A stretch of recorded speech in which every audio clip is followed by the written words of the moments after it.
রব যদি কাউকে হেফাজত করেন, আল্লাহ তাআলা যদি কাউকে বাঁচাইতে চান, তাহলে পৃথিবীর কোন ভয়ঙ্কর প্রাণী তার গোলামকে ক্ষতি করতে পারবে না। কথা বলেন ঠিক না?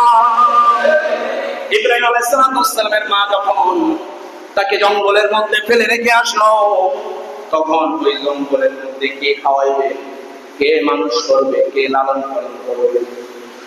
আল্লাহ পাক রব্বুল আলামিন তার প্রিয় বান্দা, তার প্রিয় বন্ধু খলিল ইব্রাহিম খলিলুল্লাহ, তাকে যখন জঙ্গলের মধ্যে ফেলে রেখে আসা হলো, তখন আল্লাহ পাক রব্বুল আলামিন সিদ্ধান্ত নিলেন, আমার বন্ধুকে, আমার খলিলকে এই জঙ্গলের মধ্যে আমি আল্লাহ নিজেই লালন পালন করব।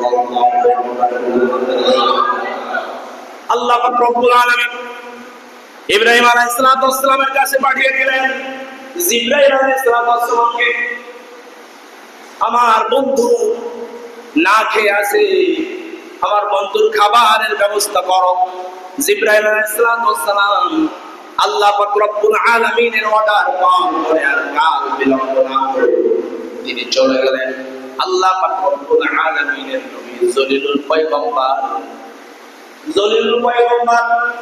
হযরত ইব্রাহিম আলাইহিস সালাম তার কাছে যাওয়ার পরে আল্লাহ এই ফেরেশতা জিবরাইল আলাইহিস সালাম ইব্রাহিম আলাইহিস সালামের মুখের মধ্যে দুইটা আঙ্গুল ঢুকায় দিলেন। আল্লাহু আকবার বলেন।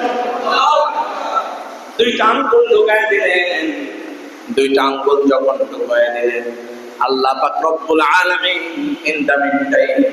তৎক্ষণাৎ আল্লাহ তাআলা জিবরাইল আলাইহিস সালামের দুই আঙ্গুলের মধ্যে এক আঙ্গুলের মধ্যে দুধের নহর জারি করে দিলেন। আল্লাহু আকবার।